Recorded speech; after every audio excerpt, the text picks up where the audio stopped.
کہتے جی کہ میاں بیوی جو ہیں وہ اگر گھر کی چھت نہ ہو، صحن میں سوئے ہوئے ہیں کھلے آسمان کے نیچے، تو وہاں بھی وہ آپس میں مل سکتے ہیں؟ کیوں نہیں مل سکتے؟ جہاں اندر مل سکتے ہیں تو باہر کیا تکلیف ہو گئی ہے؟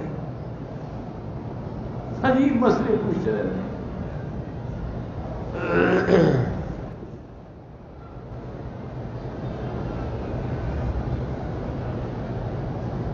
اگر ایک عورت عالمہ ہے، وہ مردوں کو بھی قرآن کی تفسیر پڑھا سکتی ہے، ہاں پردے میں بیٹھ کے، جیسے بی بی عائشہ پردے میں بیٹھ کے صحابہ کو مسائل بتاتی۔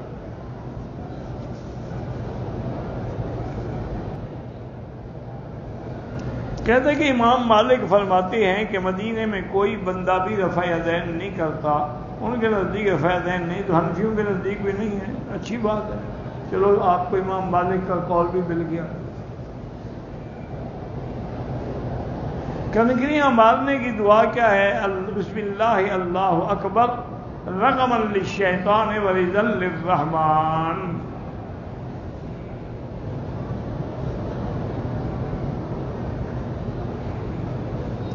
کہتے ہیں کہ تفسیر قرطبی والے نے لکھا ہے کہ حضرت یوسف کو جس سوداگر نے بیچا تھا اس کا نام مالک ابن زار تھا۔ اللہ عالم، تمہیں کیا تکلیف ہے؟ کوئی بھی تھا نہیں، مقصد ہے کہ تم نے یوسف علیہ السلام سے پیسے لینے ہیں یا اس کے مالک سے لینے ہیں؟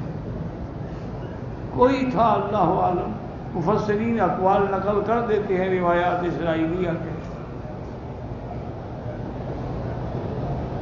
خداش بھی نام رکھ سکتے ہیں، لیکن یہ نہیں مجھے پتا کہ کوئی صحابی کا نام خداش ہو۔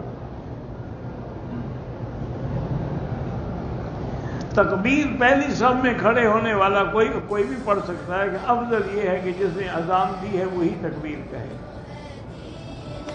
من مکہ حبیبی نور سطع